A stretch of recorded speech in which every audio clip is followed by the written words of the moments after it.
Hello and welcome to the review of the day, which is for Shards of Honour by, I'm going to say it's probably Lois McMaster Bujold, but it could be Lois McMaster Bujold. I'm not sure about that. I've never actually said her name out loud. I've only ever read it or written it. Anyway, space opera. And I do love me a good space opera. Two of my favourites are Tanya Huff's Valor series, prominent part of my bookshelf, which I reread and reread and reread until I was word perfect. I haven't got the latest in that series, but I should really move on that, hop online and grab it. The other one that I have been very fond of for a long time is Elizabeth Moon. I started out with her Serrano legacy. I read them all there, somewhere down there as well. And then I moved on to Vata's War, which I'm also enjoying. I haven't completed that series yet. More recently, this year, I've discovered the Bobbyverse. The Bobbyverse is a lot of fun, and I think that's arguably space opera as well. Now, for a while, a Goodreads friend, hi Peter, if you're watching, has been recommending Bujold to me, and I was a little bit puzzled by the frame of reference in which it was given to me, because I had read Bujold, but I'd read something that I thought was more fantasy than sci-fi space opera. But apparently she had many strings to her bow, and I finally found this. I think it was probably on one of my recent book hauls, to be honest. But anyway, I bought this on speculation, and it's the only one I bought. That was my failing. I now can't go on to another one in this series until I find more of them, and that might take a while, which is a shame because I really, really enjoyed this one. There is so much that is good space opera about this. And the reason I bought this one, by the way, and there were others by Bujold there, was because I checked online to see which was the first in the series. And there's two different ways in which this is the first of the series. Publication order.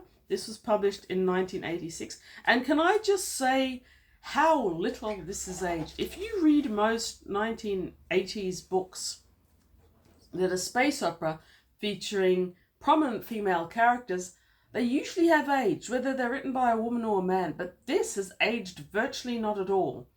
I really enjoyed it. I really enjoyed the female characterization and the male characterization. There are some people who can write across the gender wall and some people who can't, as I've said many times before. Lois McMaster Bujold is clearly one who can. Very well. Very well she can write across the gender wall. Yes, so, from the 80s. Not dated. I was saying something else before. What was it? It was something. Yes, so two ways. Publication order was one, but there's another chronology order in which this is the first, and so I read this one. Now, having finished it, I went online and did a bit of research on the Vorkosigan saga. Apparently, the characters in Shards of Honour are not the prominent characters throughout. Apparently, they're the parents of the future character, I think it's called Miles, who is prominent in most of the other Vorkosigan saga books. So that's going to be interesting because I really enjoyed these two characters. But apparently I get one more of them. That's the next one. I think it's actually called Barrier. The names, not too bad. One of the things that turned me off fantasy was the strings of vowels with no pronunciation. We've got a little bit of a pronunciation happening here, especially with the barrier characters, but it's not too bad. Okay, so if you haven't read the Vorkosigan saga or Shards of Honour,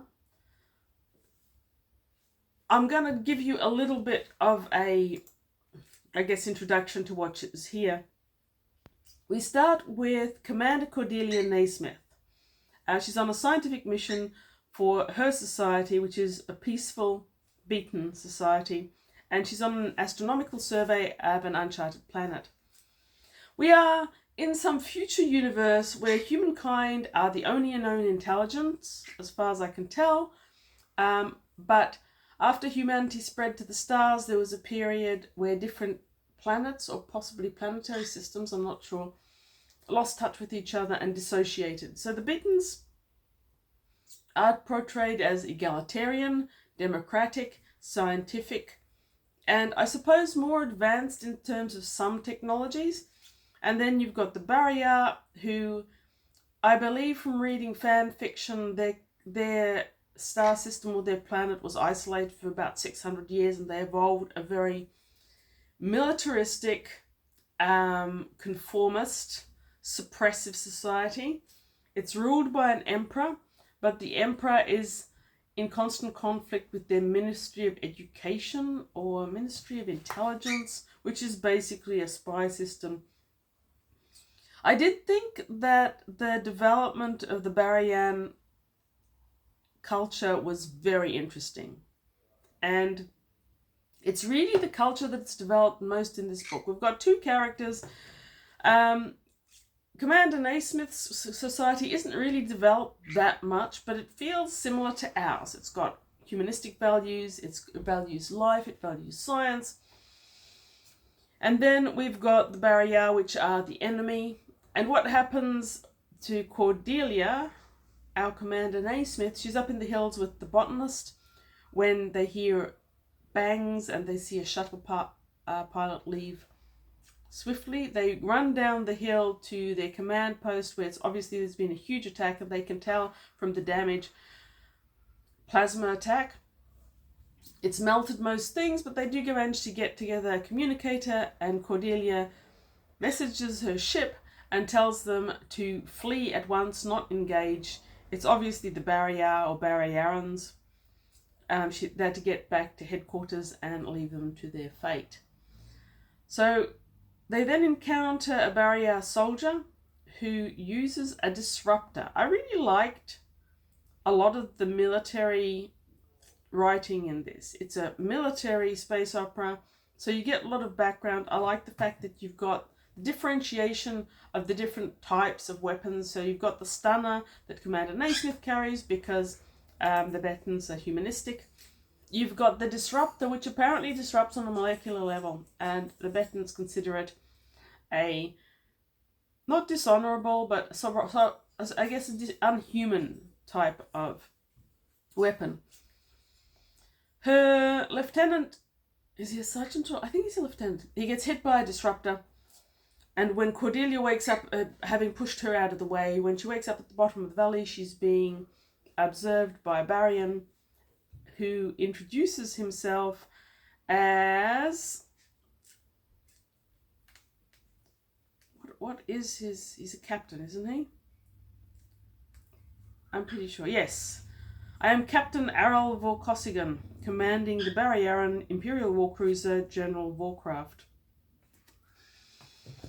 Now, something weird and dodgy has happened here, obviously, because Commander Naismith has felt that it was a Beatons versus Barriarans conflict, but here we've got a Barriaran captain, the commander of the ship, who's obviously been shot as well, and it leaks in their initial conversation that he wasn't actually shot by her people, and he can't really account for having been shot. Hello there. You have opinions about it too. You didn't read it. You didn't even bite it. Since they have no communicator and they are isolated, Captain Vorkosigan, I've got to learn to say that because I'm going to read more of them, decides that they are going to walk 200 kilometers to a cache that he's aware of, in which there's food and water and communicators. So they start that journey, and that's the initial phase of this story, really. It's not a huge book here. It's like 200 and something, 250 pages, but it packs a lot in because you've got these different stages of the plot. So we start off with what is basically this long hike, 200 kilometers to the cache. And as well as Cordelia and Vorkosigan, there is her lieutenant who's been hit by the disruptor and is kind of a bit of shambling vegetable. He's still alive though. She insists that Volkosigan can't kill him, which he says is what him and his men would do for each other if they were hit by a disruptor. So the three of them are traveling through this alien environment. And I did like the way the planet was portrayed. I liked the ecological details, the zoological details. It was all pretty rich, and it made for a good background. But essentially this part of the story is these two very diverse characters exploring their backgrounds and their beliefs. Commander Naismith has been brought up to think of all Bettons as basically butchers and torturers and quintessential bad guy civilization. Volkosigan has been brought up to think that Bettons are weak and soft and non-militaristic. They are non-militaristic to an extent. They are more interested in science than in military. So anyway, you've got this long journey during which they explore the notions of honor, personal beliefs, personal actions, and it's made very interesting by small personal events. Say, at one rest stop, Cordelia realizes that she recognizes the name Volkosigan. He used to be an admiral, and he became known as the Butcher of Komodo, Comanche, something beginning with K. Anyway, there was some battle in which all the hostages were butchered and he is accused of it. And this starts the interesting thing about this book, where it really examines personal experience and how that personal experience can be conscripted by the media, people in charge.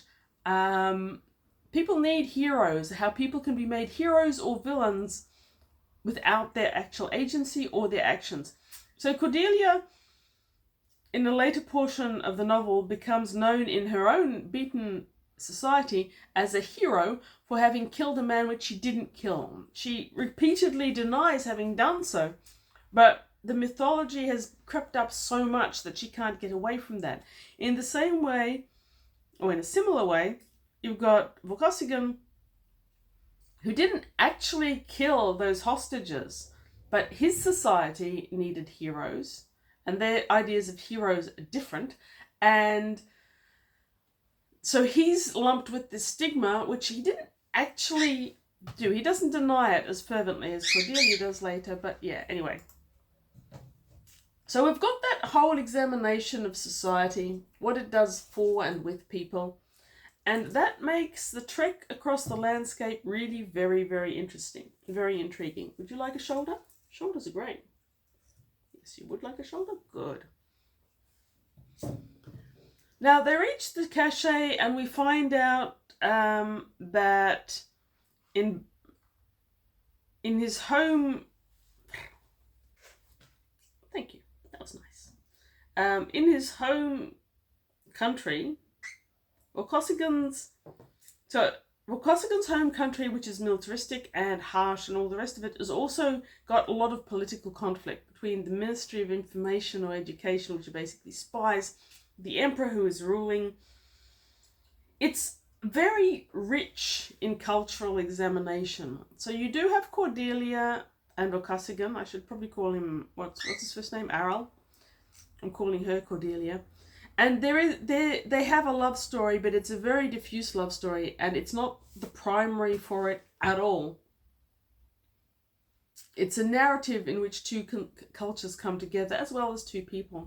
But both of the people do so with a great deal of honor, and they have more respect for their honor, their country, and their commands in some way than their personal preference. And it's nice to see that. It's nice to see a space opera in which you have got military people who actually put their military first and don't just throw it all to the wind, click their heels and run off into the sunset with their love interest. That makes for bad romance, in my opinion. Bad romance. Anyway, they reach their destination. Cordelia becomes a prisoner of war and ends up going back to her own people, only to be captured in a later battle.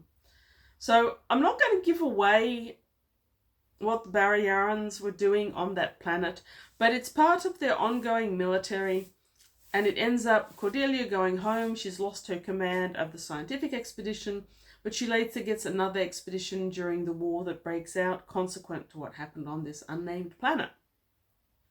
During that, she's captured once again and discovers that some of the myths about the Baryarans are not actually incorrect. There's some pretty sick individuals in there. A thing that Errol had mentioned to her in a few different ways. She comes within a shave of a truly horrible fate, but once again manages to overcome and escape back to her own people, which are prisoners of war. Once again, she ends up going home a hero for something that she never did, and she resents that. At that point, I'm going to stop talking about the plot because the ending was wonderful. I read it late at night and I had to stay up to keep on reading how she ends up leaving Bitter to go back to meet Errol Vorkasigan on his own planet in his own terms. But it was so good, I read it late and then I got up in the morning and then I read it again. It was damn fine. It was really, really fun. A word about Baryarans. I got a really strong Russian vibe from them. Now, I haven't read a lot of Russian history or literature, but I've read a little bit and I've read some books set in Russia. That incredibly strict honor, that incredibly stratified ruling class or military class. So in Captain Lord Errol Vorkosigan, the Vor attached to the Kosigan apparently means that he's from an ancient military family. If you're raised to a Vor, then you're a warlord of some kind, or your family are warlords. The whole military background, the incredibly overbearing and often quite sinister Ministry of Education, which is basically a spy network with its own agendas to pursue in government and society. All of that felt very, very inspired by, I guess I'd say, Russian culture. It doesn't hurt also that the Baryaran is a completely atheist society as far as I can tell. Again, smidgens of Russian. It was interesting. It was an incredibly well-built culture, though. And that culture is apparently the one thing that will carry throughout all the other books. I think we do get Beta and a couple of other societies in small places at times. But overall, this is the Vorkosigan saga is apparently mostly about Baryar. That's it, Baryar. Which makes sense. Because Commander, later Captain, Lady Cordelia Naismith does actually marry him toward the end and becomes Lady Vorkasigan. Another thing I really liked about this book is that yes, you liked it too? Them getting married was not the end of the book. And I guess she had to do that because the next book along starts in a society that you have to get sort of a bit of she wanted to get a bit of information about into this one. But after they get married, a little bit more about the society and their place in it comes out, and that's really, really interesting. Few other things I'm going to say about the book. So again, written in the 80s, this is so timeless. This could have been written yesterday and you wouldn't know the difference. That's really quite impressive. So it does have interstellar travel facilitated by jumps, which via spatial anomalies such as wormholes. That's a big thing in science fiction and space opera throughout, so that's not unusual. There's a lot of technology, and the technology seems to be mostly based on 20th century engineering and projected into various space or null gravity situations. There's a lot of biomedical information, there's cloning, there's artificial wombs appear at one place, and there's a whole heap of nerve surgery that comes into play when a friend of Vorkasigan is hit by nerve disruptor and he's built up. We get the implication that the Beatons don't have as much military technology or as much of the medicine that helps you recover from the military damage. But they do have a lot more technology of other kinds. So once again, very subtly, the two cultures are differentiated. The technology is well described, and the computing as well. This was from 1986. I think we still needed to be able to write to the DOS shell if we wanted to open a computer back then. I certainly did. But here we've already got a future where there's holograms. There seem to be the version of iPads that you write on with a special pen. Paper doesn't seem to be a big thing anymore. And again, the military technology that I mentioned a little bit, the different types of combat firearms. All of it is done really lightly. It's integrated into the story. We don't have those long monologues that you can sometimes get in science fiction where the whole plot stops while someone monologues at you about how the molecular disruptor works. No, we get the technology, we get what it does, it's integrated into the story. Yes, it's integrated into the story, and I think it does a great job of it. At no point does this feel like you're in a modern day, modern technology place, really. It always feels like the future. And it would have felt even more so in the 80s, but here in 2024, it still feels like we are in the future, or a future at least, in terms of the way the technology is completely integrated into their worlds. The medical technology touches I especially liked.